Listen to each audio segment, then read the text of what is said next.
What's amazing about tooth development is how early it starts. This embryo is only 6 weeks old, and yet the epithelium over its mandible is already thickening in preparation for what's about to happen. As it grows thicker, the epithelium creates an island of cells, which is the origin of the new tooth. This is the dental lamina, and its remarkable potential is starting to unfold. As we get closer, we can see other key players in the formation of our dentition. Meckel's cartilage provides support for the developing tissues, and the blood vessels that help shape the embryonic teeth are present. By now, the lamina has grown into a bud.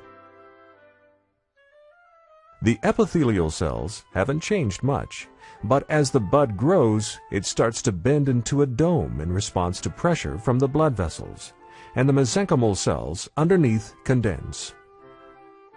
At this point, we can already identify the cells that will form the tissues of the mature tooth. The enamel organ is made of cells from the epithelial cap, and it will generate the enamel of the tooth. The condensed mesenchymal cells will form the dentin and the pulp, and they are called the dental papilla. The dental follicle will develop from the remaining condensed mesenchyme. And all of these cells together are known as the tooth germ. So far, we've seen the bud and cap stage of tooth development. The third, and most dramatic, is the bell stage. As the tooth germ begins to grow, the cells differentiate.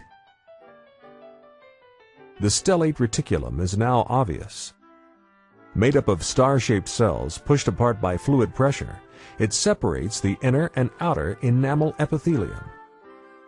Just visible is a flattened area of cells called the stratum intermedium. We can also see the juncture where the inner and outer enamel epithelium meet.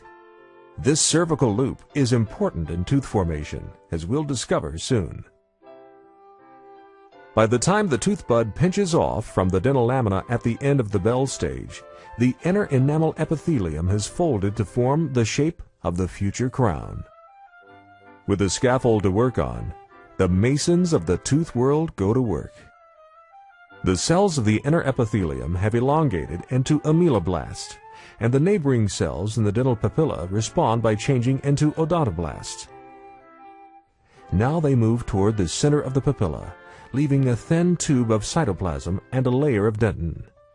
And now, the ameloblasts start to move, leaving behind the hardest tissue of all, enamel. The resulting rock-hard crown of enamel and dentin is a miraculous feat of cellular engineering, but the engineers haven't finished yet. An extension of the cervical loop forms as a collar called Hertwig's epithelial root sheath that causes other odontoblasts to start forming the dentin of the root.